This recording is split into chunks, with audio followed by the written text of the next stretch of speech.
see.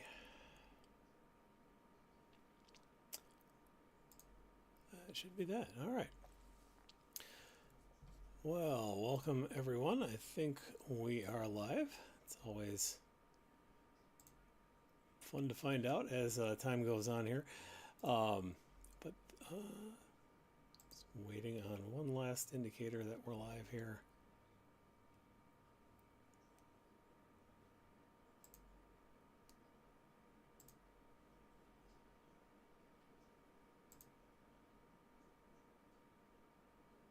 Come on.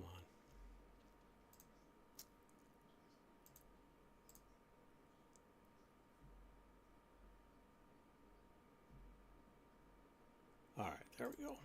Now we're looking good.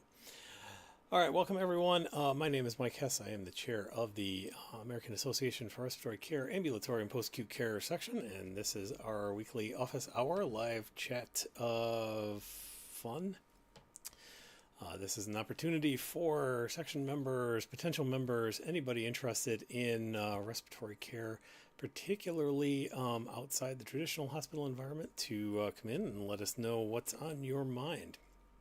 We have a couple of different ways you can participate. Again, if everything is going as all the indications say, you should be able to see us live now on LinkedIn, on the ambulatory and post-acute care section page on Facebook, and also our YouTube channel. And most importantly, if you would like to join the chat, as my good friend Gary has done, you can now click on the link that you should be able to see regardless of your platform in the chat and join us on Zoom. Otherwise, you are of course welcome to watch and listen and all that fun stuff, or simply add comments into the chat box yourself. Gary, how are you doing today? If you're available and not just peeking in. I had to do a quick click. I'm doing fine. Yourself, Mike? Excellent. I am doing well. We had a brief round of thunderstorms that passed through the Southwest Michigan area, which was one of the reasons I think things are a little bit slow to kick off here. Had a little bit of connection issue, but we seem to be doing pretty well here. Also really excited. I got to participate in a couple of meetings down in Florida. There's a group that is trying to really make some interesting change. We're going to talk about this a little bit later in the program. How we're bringing stakeholders to the table in Florida to really impact COPD care, including the Florida Society for Respiratory Care, who was actually holding their conference at the same time, and this was kind of a side meeting that was a part of that. So I got to meet some really cool people that I haven't seen in a while from the Florida Society. They put on a really nice conference. If you are in Florida and weren't there this year, please make sure you're putting it on your agenda for next year. Had some really great and, as always, reinvigorating discussions and presentations that, again, we're going to chat about as we go on here. One of them actually included some discussion about future aspects of COPD, or of respiratory care in general. And one of the things that was mentioned was the use of artificial intelligence models in how we provide respiratory care. And that actually works very well with a topic that came up last week by my friend and mentor, Al Moss brought it up. He actually sent it to me a couple of weeks ago. Because it was highlighted in AARC Buzz, our what is that, monthly newsletter that comes out from our professional organization. So again, that is one of those value adds that you get if you are a member. And I'll drop a link to this in the various chats as well. The title of this particular paper is "Using Machine Learning to Predict Deterioration of Symptoms in COPD Patients Within a Telemonitoring Program." So let me get that pasted here. There's LinkedIn and other places. We got that, and we've got that. I need to get myself a social media intern here. But yeah, so really, I found this to be a really interesting conversation because this, to me, is one of those things that is really highlights the strengths of what we're currently calling AI. That we throw that term around a lot, and true artificial intelligence is probably not quite where we're at right now. Those are things like honestly, they're usually spoken of in a little bit of a bad context, or things like Skynet that led to the Terminators and things like that, where it's actually a computer that really does think very much like a human being. And I'm not necessarily one to be all doom and gloom on that. I think there's certainly some applications, but certainly applications of our current state-of-the-art technology in artificial intelligence, or AI, which is a little bit more of like more machine learning, or large language models, I think they're usually called, where you can take this entire huge set of data and put it into this model, this machine learning model, and find patterns that might take a long time for a human to detect if we were even able to see them. And so that actually, as I'm recalling back, that came up in a couple of different contexts. Excuse me, during the my time in Florida, in the discussions we had for improving care, but then also just again the future of respiratory therapy. So again, this particular model looked at. This was based in, I believe, Spain. Yes. This Spanish research group looked at a telehealth care program that they have over there that was able to actually predict the probability of an exacerbation event within the next 3 days. And they found that, we assessed the significance. The input variables discovered that breathing rate, heart rate, and pulse oximetry were the most informative. The resulting model can operate in a 50% recall and 50% precision regime, which we consider has the potential to be useful in daily practice. And this sort of thing is arguably one of the holy grails of COPD care. And of course, we could potentially adapt that out to asthma and other chronic conditions. But we know that the earlier we intervene in an exacerbation, the better the outcome usually is. Sometimes we're able to nip some of the symptom worsening in the bud. Other times it might be just making sure we're getting more effective treatment on board or in place. But also the flip side to that is, as important as early detection is, it's also very difficult, because COPD is the kind of condition where it's really difficult, especially in the early phases, to figure out what is an exacerbation, what is the early stage of an exacerbation, and what is actually just kind of the day-to-day variation or anything else that goes on with that. It's very difficult to figure out what the symptoms are, and where we put some time on that. So something that has been looked at is how can we do a better job of finding these exacerbations. Now, part of that is we have not historically had a very consistent definition of what an exacerbation is. Exactly how long do we wait before it's not just a bad day or something like that. There have been some steps toward that in the past few years with I think it was the Rome protocol, where they're actually, there's a research group that was somewhat closely associated with GOLD, the Global Initiative for Chronic Obstructive Disease, and they talked a lot about, things that you would look at as far as, the symptoms you would look at, again, with this telehealth situation, they were looking at pulse oximetry and respiratory rate, things of that nature, but then also that kind of temporal aspect to it of, how long do you wait, how long do you delay, and so on and so forth. So this, I think, is really an interesting application of a lot of where respiratory care is going. The telehealth model obviously is a huge component of that. And I've had many conversations over the last, I'm sure the last couple of years, but it seems like in particular the last few months, about how can we leverage some of these telehealth opportunities into really clinically effective interventions, and it's not just an endless stream of data that's going to a particular provider.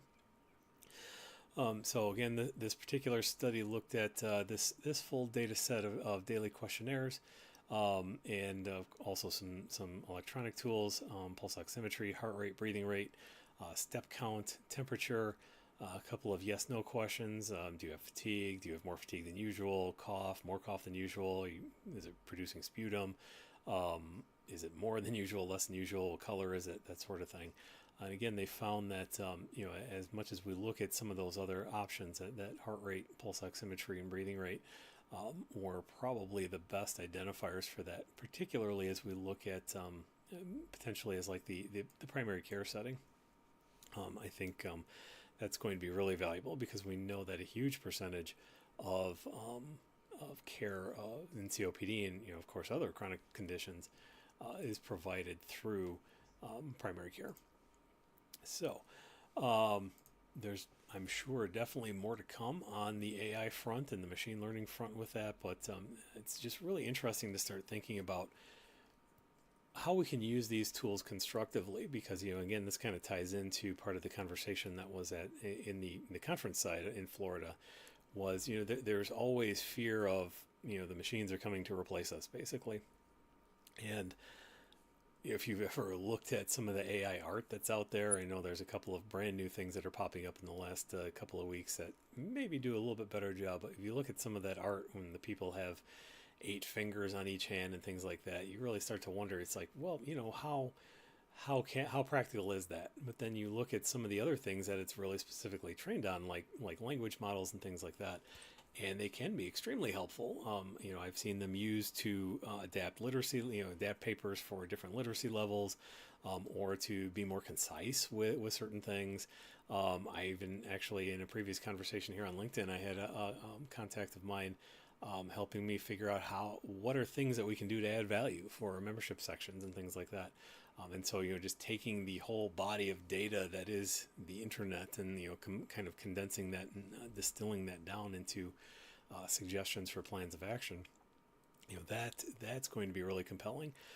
Again, we look at things like spirometry, is it really going to be able to accurately identify or accurately coach and assess spirometry? I still have my doubts. I mean, I'm sure it's possible, but so far, I was just telling this story down in Florida, with a couple of different machines now, I've been able to essentially give myself COPD by spirometry because if you know enough about the process, you can kind of modify your breathing so that the machine, what limited intelligence it has right now, will actually grade it as an appropriate test, high quality test, and with good results and good reproducibility, even though it's not necessarily accurate. So the machine still is as good as the data that you put into it. And for my money, it's going to be really difficult to replace the judgment of, in this case, an observer, but in any case, it's just somebody, the human element as part of the process. Certain things it may do very well at. Again, we're looking at things like closed loop control of oxygen titration, particularly in the ambulatory setting. But it's that kind of thing is a long time coming. So there's definitely a role for this sort of thing. What that role is not yet well defined or acknowledged, I don't think. But I also don't think it's something that we necessarily need to fear. So, would love to hear some people's thoughts on that. I guess that didn't.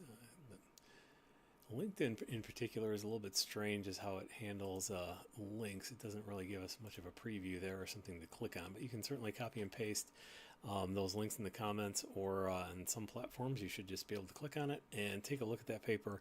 And again, thanks to AARC Buzz for getting that out to the populace, and thanks to Al for bringing that to our attention.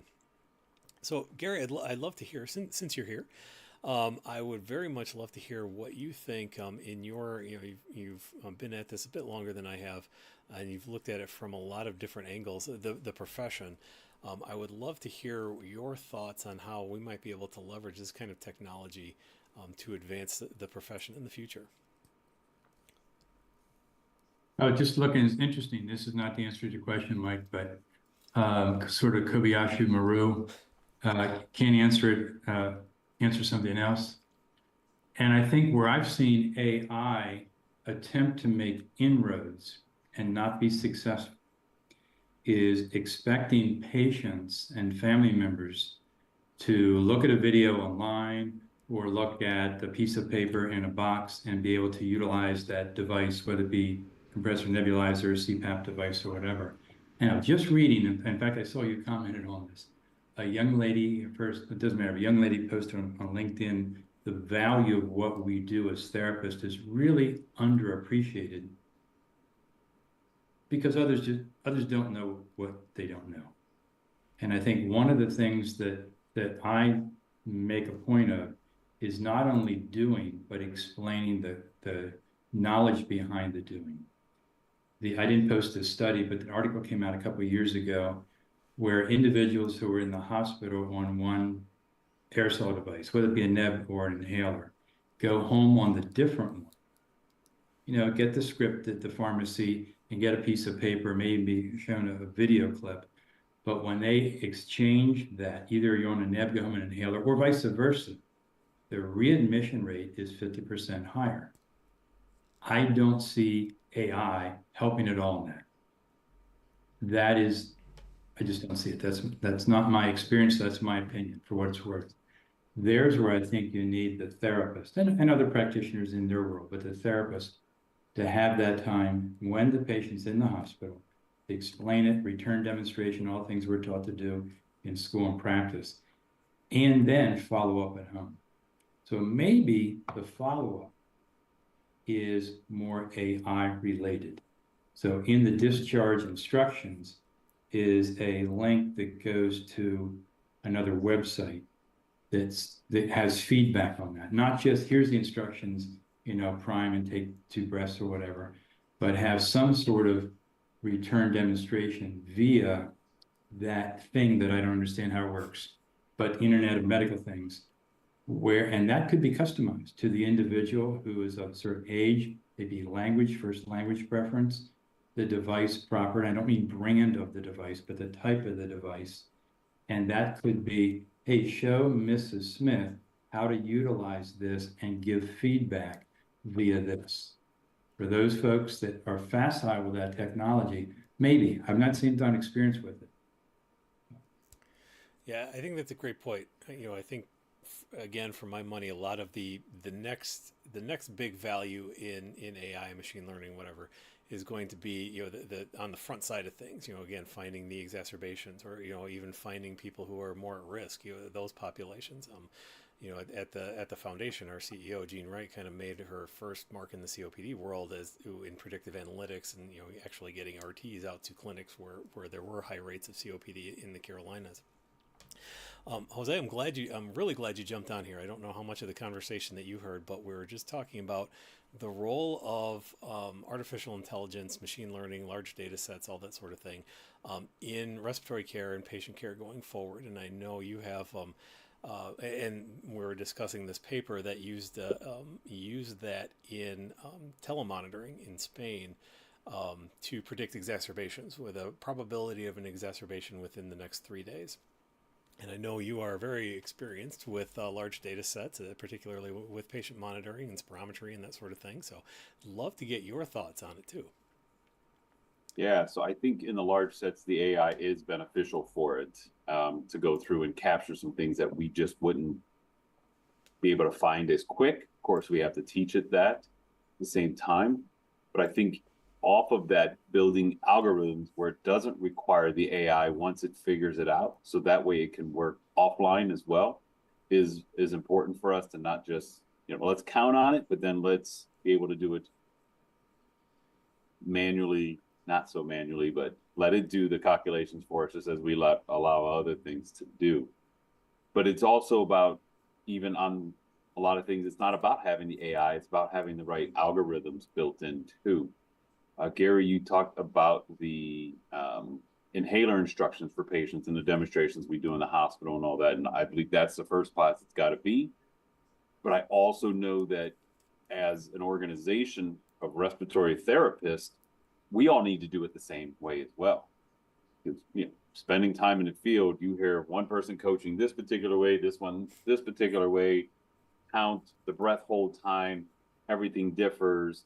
Oh, there's an exception for this. And there are some gray zones occasionally. And I know there's apps out there that will help demonstrate what they're doing. For instance, I saw an app the other day demonstrating an inhaler. Well, I think we should be putting a spacer on there, but the problem with spacers is that you have to pay for them. They have to be prescribed unless you're getting them. When I worked in the lab, we would give patients their spacers, whether they had a change or not. If we gave them albuterol in between their testing, they get to keep that spacer. That spacer is expensive, especially when you have insurance charging and everything else. But that should be the standard we put forward versus you may only have just an inhaler. I think maybe we should show both, but that'll get patients to be on their own team and give them reason why they should ask for a spacer in order for them to get more of that medication. If you're paying top dollar for it, you should get top percentage of it. But what are some of the new applications are doing, particularly with the smart inhalers? They go on both DPIs and inhalers, is the ability to know the position in which the patient is for their head tilt. Did they squeeze it? Did they breathe it in? So it's got all these sensors built in. So it's flagging. And part of that is fantastic. And then the other part of the questionnaires, Mike, that you talked about a little bit earlier, is asking these questions about it. One of the things that we built into our system with the questions, and again, we're using more algorithm than we are using AI, but if that patient's not taking their medication and they say, no, I'm not taking it, let's not leave it at that. Why didn't you take it? Are you not feeling well? Did you, are waiting for your refill, or you ran out and you can't afford your refill, or you stopped taking it because you don't like the way it makes you feel? These are things that should be ran up the flagpole to their providers and say, hey, we need to interject on this person now, versus when you see them in 3 months and know they haven't been taking the medication for 3 months. So these are simple little things we can do manually that we don't need the AI process for. Now, we do need people manning this, and bandwidth is always an issue. We help out where we can, but you also need a champion internally who's going to be able to take that patient. But if you're able to tell who's boiling to the top now versus having to check everybody, that's going to be a step in the right direction. Let's focus on who's boiling, right? We always triage our patients in the ED and everywhere else we go. So let's triage them at home.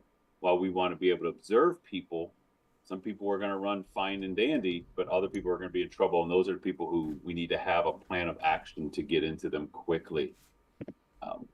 But not against AI, but I think we also need to be able to work side by side with AI, but also know how you used to be able to do it. Just say if therapists today who graduated in, say, the last 15 years, if the whole system went down, are they going to be able to do SOAP charting? Are they going to be able to chart on paper? Are they going to be able to read anybody's cursive handwriting? I have a daughter who's a freshman now, and she can't read cursive. Could you imagine if she gets into the health field and then things crash and you got to go with chart, let alone cursive print? But a doctor's print is not readable altogether. So always I was thinking, where it came from.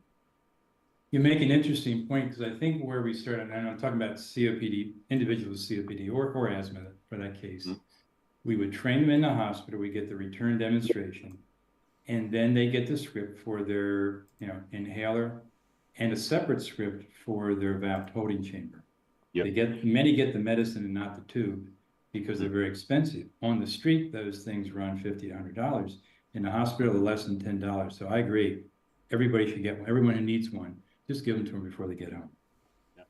Second thing I think is that I grew up in a checkbox world where the feedback was, did you get your inhaler? Did you get your oxygen? Did you get your spacer in those days? And where I believe AI might be the case, and I had this experience a couple of weeks ago online with a golf manufacturer, where you took a recording of your putting or swing, sent it to the company, and then they matched that kind of with an avatar, kind of, sort of. So you would get instant feedback on where you're bringing the club back. For those of you listening, I won't talk more about golf, but maybe that could be a utilization where someone has the inhaler and they look at it and say, oh, here's the good way, the proper way to do it. Where's that thing? I don't have that thing. And then you get feedback that goes right back to the provider. Or this one I breathe in fast, this one I breathe in slow. Which one gets the valve holding chamber? Which one's the rescue? Whatever. So maybe there's, real-time recording of individuals using, in this case, their MDI, DPI, and their valve holding chamber, and then having that literally on the screen to compare one to the other. Yeah. I was talking about the devices. They actually show you on screen when you got the proper position, it turns green. When you have the proper accusation, when you breathe it in, it all turns green to let you know you're to go. But we also have a population that still doesn't have smartphones or even tablets, and you can get them cheaper than ever. I mean, you can get a tablet cheaper than you can get a spacer sometimes, which is just crazy. That shouldn't be. But yeah, and it has to always be teach back, whether that teach back be in the hospital or that teach back be in the home or anywhere these patients are. If you're not doing teach back, you're really not doing a valuable service to that patient. Yeah, one of the other things that was said kind of resonated with me too. The idea of asking the follow-up questions of, why aren't you taking your inhaler, or why haven't you done a particular thing? To me, that's essential, because that was one of the first things that I learned back when I first got into primary care. Was I've told this story a few times. I asked somebody if they had been taking their Spiriva in the HandiHaler, or no, excuse me, I'm sorry, the other one, the Respimat. And there was a new med to them, and I should say not sponsored, no kickbacks, anything like that. Just as an example, this was actually a real case. And she said, "Oh yeah, I've been taking it every day and all that. It's been a good thing for a month. I've been enjoying it. Blah blah blah." And I happen to have a supply of placebo Respimats there, and I said, "Okay, I would like you to show me your technique." I please demonstrate it for. Show me how you take it. And I gave it to her, and she's got it, and she's flipping it over, and she's playing with and so she basically just lied to my face, because supposedly she had done this exact procedure roughly 60 times over the last month, because 2 puffs every day, and it got me to thinking. It's like, well, first of all, we should never ask the close-ended question, the binary yes no, anything like that, because people really have gotten ingrained into being the good patient. They want to do the right thing. They don't, because we've often had a medical system that will scold you if you're not doing the right thing, and so they're just looking to be the good patient, and so on and so forth. But you don't really learn anything from that. It's like, had I just said, okay, great, that as is often the case, because we often don't have the luxury of time to ask those follow-up questions. I would never have known that she wasn't actually taking the thing. And then so now we go 3, 4, 5 months down the road, and her symptoms aren't getting any better. Now I have to start wondering. It's like, well, is it the med? Is it more severe than we thought? Blah blah blah. So my question is, can we maybe then have decision trees, or whatever, as we do a follow up, outside the office, because we know primary care is still going to be slammed for time and all that. But we have all these other digital health tools out there, and can we make it so that those ask the questions in a more open-ended fashion, with or without a demonstration? I love the idea of that video, and evaluating the video and everything else. But can we potentially go down a path where we ask some of the open-ended questions, where we get to that point of why? We have this actual conversation with a patient, or the computer has an actual conversation with somebody, rather than just checking all the boxes. And to me, I think that is potentially another powerful utilization for this. So we got to get them talking, and we have to make them part of their own care. A lot of times we tell them what to do, but we need them to work with us. If they're not part of their own team, then it could be a long run for a short slide. I think you guys hit on something, and I'll use another example. That back in the day when I was trained to do interviews, you would ask questions like, "Do you believe in safety?" I'm down with safety. How about quality? Double down with quality. As opposed to, give me an example of when you found an unsafe act and how you acted. So behavioral interviewing, basically. And I don't know that we do that with individuals going home. It is really the yes, no, the binaries, digit. It could be when you attach those two devices together and took a deep breath, did you breathe in slowly or fastly? And how did it taste? I'm just making that up on the spot. That may give us an indicator for that. Well, yeah, it tasted a lot. It tasted like tangerines because they just sucked it and hit the back of the throat without holding chamber. So again, I don't have the questions in front of me, but I've taken notes. Maybe that's something that we could talk about. How do you ask the right questions and engage the patient so it's truly not checkbox answers? Or ask them to describe how they utilize it. You know, can you talk me through the steps? If they've been doing it for 30 days, right? At that time, you should be 10,000 hours. You should be an expert on how to use your inhaler. Can you walk me through the process of how you do your inhaler? You know, do they have to open up a capsule box? You know, the pill, which are terrible to open, even if you don't have arthritis, but that's a whole nother problem. But you know, hey, let's think of what was it, Florida, where you had to open up the chamber. You then had to peel the capsule, put it inside, make sure you didn't get it all moist or humidified, squeeze it. You know, did you release it? Did you not? Have them walk you through all those steps. But just even with the inhaler, I take it, I shake it, take the cap off. I keep it 2 fingers from my mouth, or I put my lips on it. Number of things to go on. So asking descriptors, but I love the taste. I wish they tasted like tangerine. I never had one that tasted like that. But I'm also a huge component of a spacer. But at the same time, I've had my moments where, you know, I didn't have my spacer and I needed that puff in there.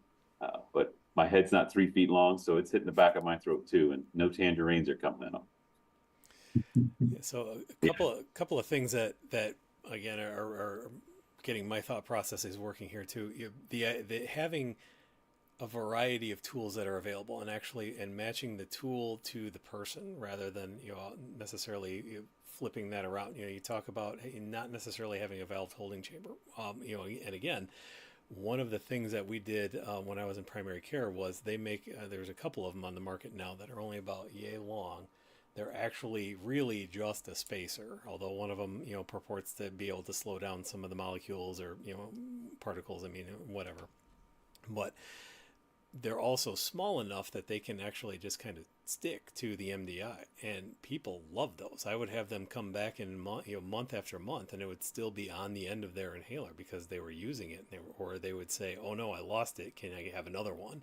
And they were like 50 cents a piece. It's not like any kind of heavy industry or anything like that. So it was like we were able, fortunately enough, to give those out pretty much at will. Is it as good as a valve holding chamber and 100% technique and all that sort of thing? I would have to say no. But it's is it better to have a tool that you're going to get 80% of the benefit from? Is that better, worse, or no different, or not inferior to a tool that you're only getting 40% of the use from because you're never using it correctly, or that sort of thing? So, and I think telling them that fact really went a long way. Say, hey, when you take that inhaler by itself, you're only getting 40% of the medication, right? If I have $100 right now and I give it to you, but I only give you $40 out, even though there's 100, are you going to be okay with that? Like, no, you're putting 100% of your money into it. You should be getting as much as possible. If you can get 90% plus out of it, that's going to be it. But we need that conversation to happen every time. Mm-hmm. That goes back to the beginning of my first statement is we have to be on the same page as what we want the AI or the algorithms to be on as well, and make that a standard in everybody's apps. Hey, there's certain things you need to go through that justifies what we do as respiratory therapists in order to aid in the best quality possible for every patient. Yeah. Easier said than done, I know. No, absolutely. But that's entirely true. And that also, so a couple of other things with that. That's something that we're hoping to do with some of our upcoming monthly section meetings is start adding some of these things on that, otherwise you might have to wait for a conference or a congress or some reform or something like that. I learned the importance of, Gary talked about behavioral interviewing. I've learned motivational interviewing, when we're trying to get somebody to quit smoking. they've got to connect with a why for that. It can't just be, for most people, it can't just be, well, you should stop smoking because it's bad for you. I mean, there's maybe 1 in 10 people that's actually going to work. But, if, is it a financial thing if you're not spending the money on a pack of cigarettes a day? Is it, that you show them their latest lung function report and, their predicted, their lung age? Still don't know how much of a fan I am of that, but some data say that it helps with some people, making those decisions. And so, I mean, I'm open to it. But again, it's finding that motivation. So we want to do a better job of actually, providing resources so that people learn the importance of things like these different types of interviewing and these other kinds of soft skills and things like that, so that we can start making it happen more often, hopefully every time. And so also, and we're really hoping, and this is a bit of a sticking point right now, really hoping to get that elsewhere, because we know the importance of doing that in settings like, if you're a care navigator or if you happen to work in a clinic or those sorts of things. But kind of going back to that the article on LinkedIn, we've got to be able to do that in the bedside too. So this is not only the ambulatory and post-acute care therapist that has to worry about this. This is somebody who's going in to do their rounds, and they've got their opportunity to watch somebody use their DPI or their MDI and ask them a little bit more than, do you take this regularly when you get home, and things like that. And you'll be able to identify, those gaps in technique a little bit more readily.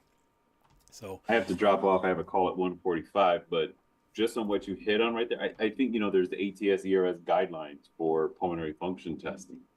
Why don't we have the AARC guidelines for inhaler technique, and put the preferred up there, not just inhaler by itself, put preferred and the reason why it's preferred, and teach this in the schools, teach DPIs, nebulizers, what airflow to give. And there's a slew of different nebulizers that are being used for different cost-effective reasons at each location. But what is that flow rate that goes there, and set amount of guidelines?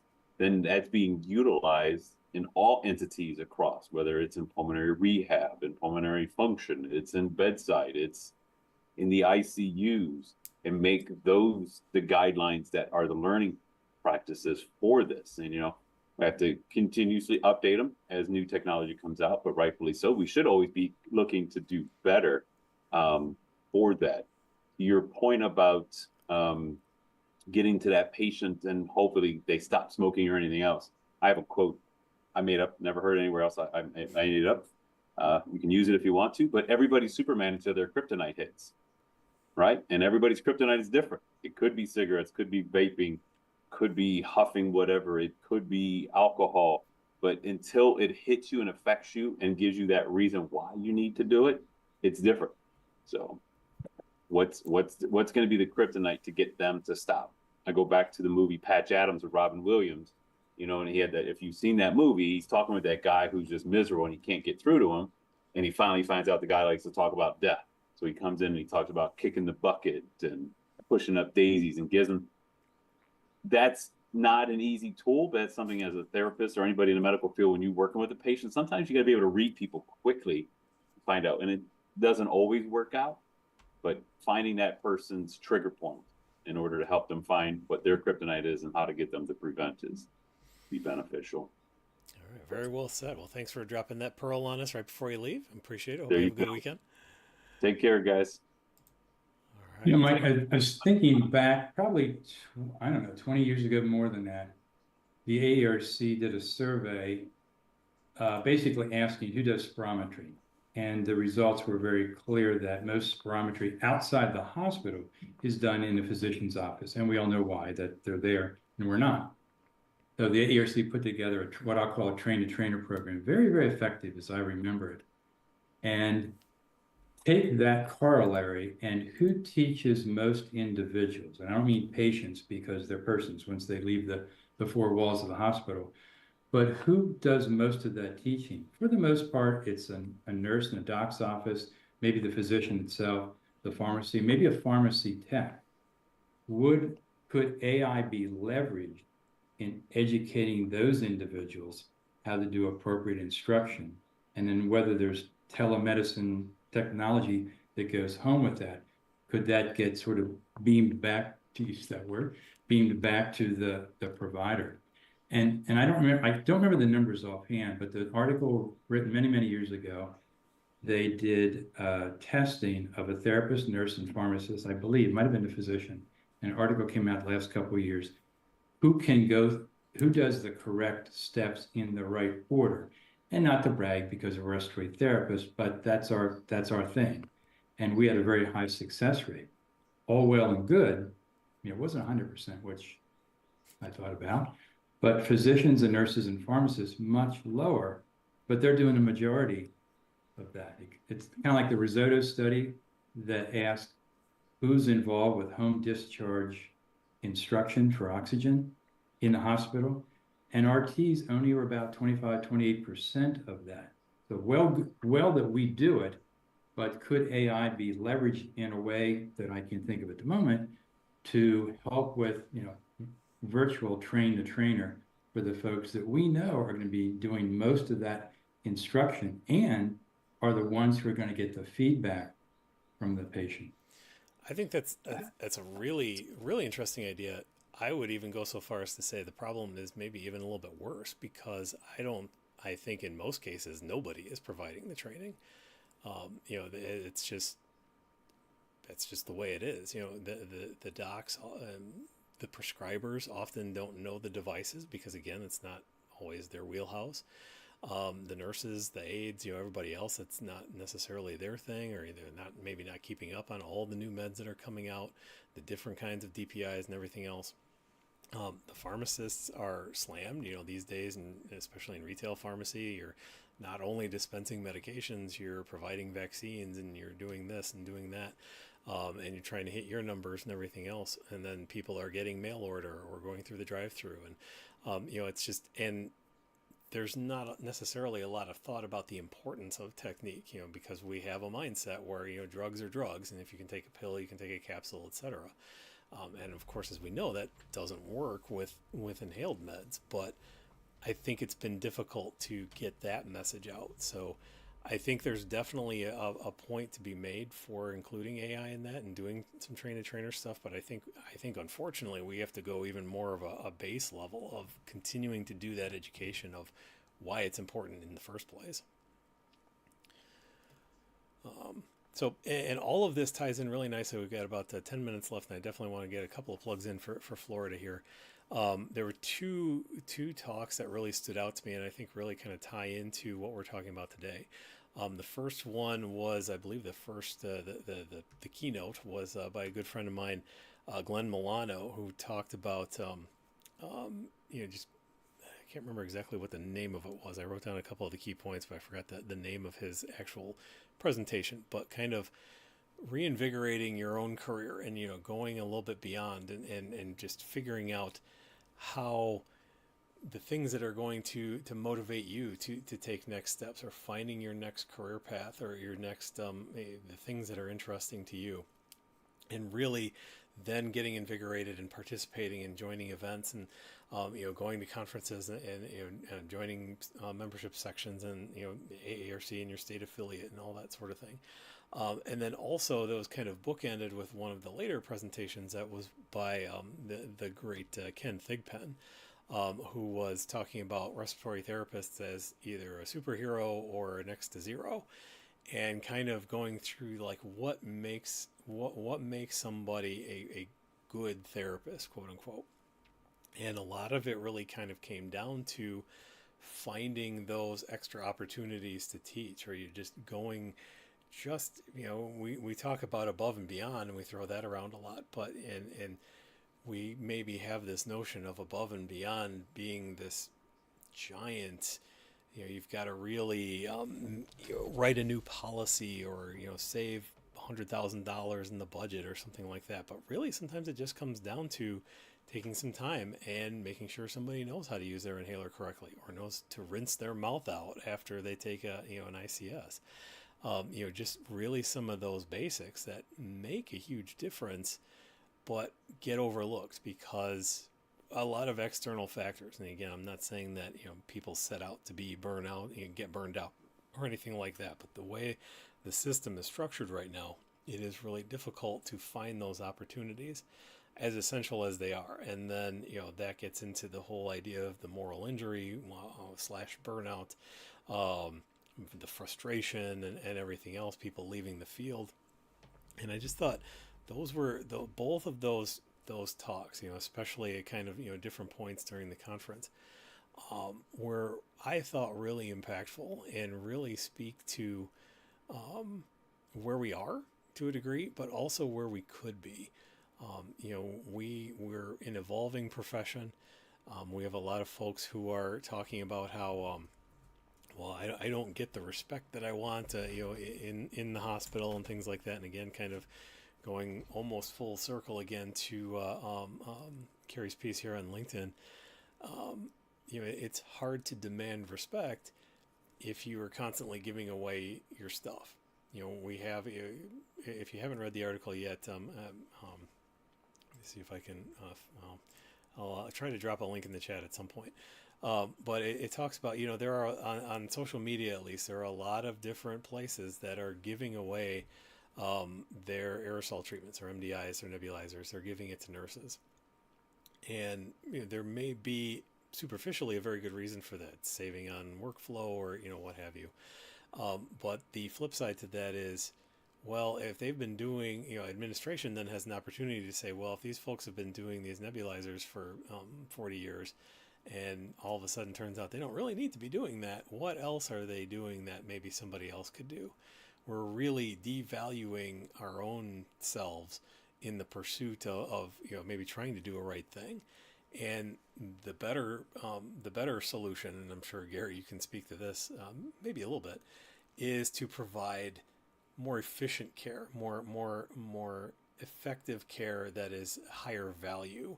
Again, she mentioned if she had $1 for every unnecessary albuterol treatment that she'd given in her career, it would work out for retirement. We'll say that.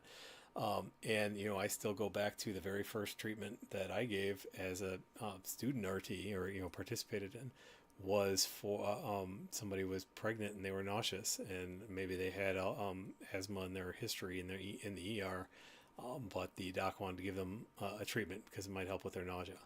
How many times have we been requested to give a treatment because somebody is tight, or they just sound weird, or those sorts of things.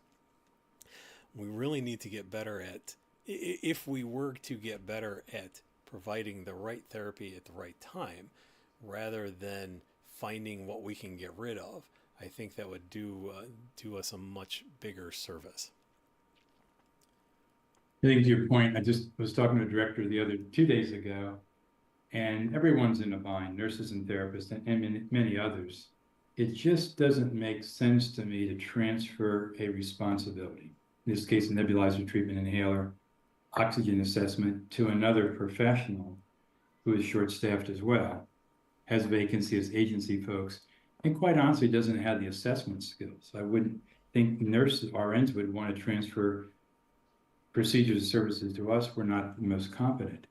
And the second thing is, if there aren't enough, again, RNs in this case, if there aren't enough RNs, when that transfer occurs, how will they get the nebulizer treatments done?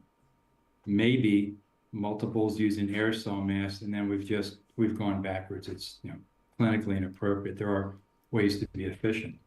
Again, talking to this director, another one shortly after, is have we, I know we're going a little bit down a rabbit hole from AI, but have we looked at waste that's inherent and eliminated, non-validated, clinically ineffective things that we do? I wouldn't call them services, because to do something to provide a treatment for which it's not validated is not maybe productive to hit your numbers, but doesn't make sense.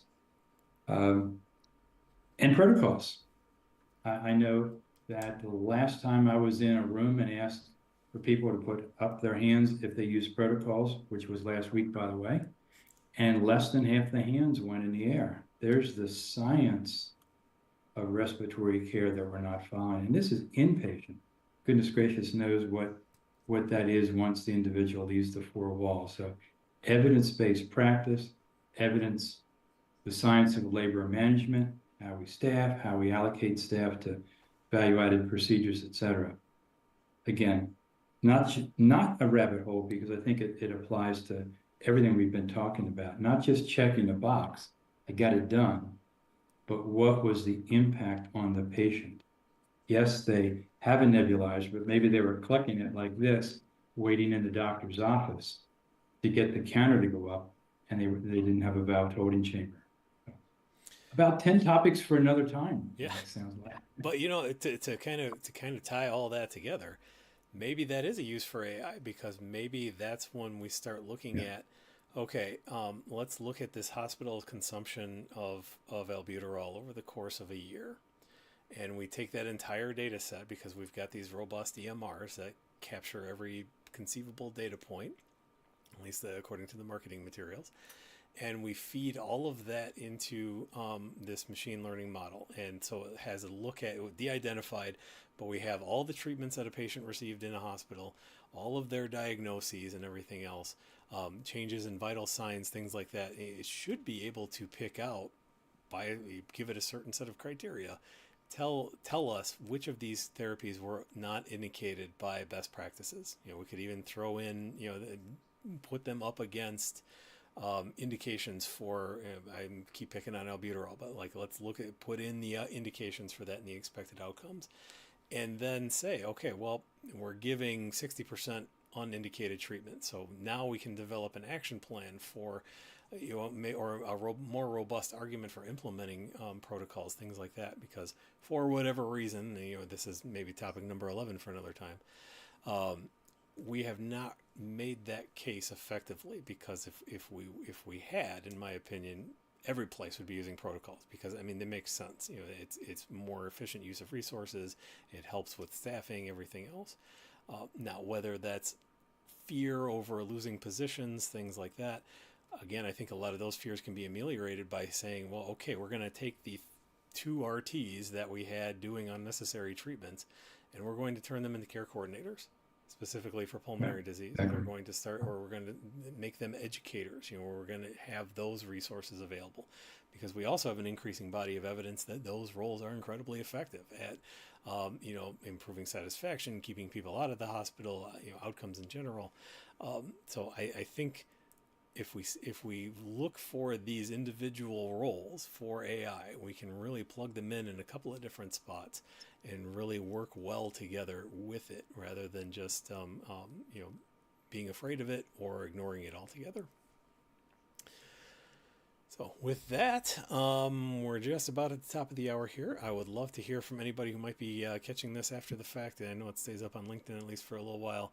Would love to hear your solutions to some of these problems. I would also like to invite you to come back next Friday. I'm going to start experimenting a little bit. I've had a couple of people say maybe we could do these a little bit later in the day or a different time, just to help people kind of catch the live show a little bit better. So I believe I've got one scheduled next week for 3 o'clock Eastern time.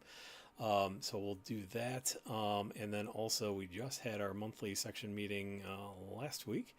But keep that on the horizon for you. You can also take a look at us through AARC Connect.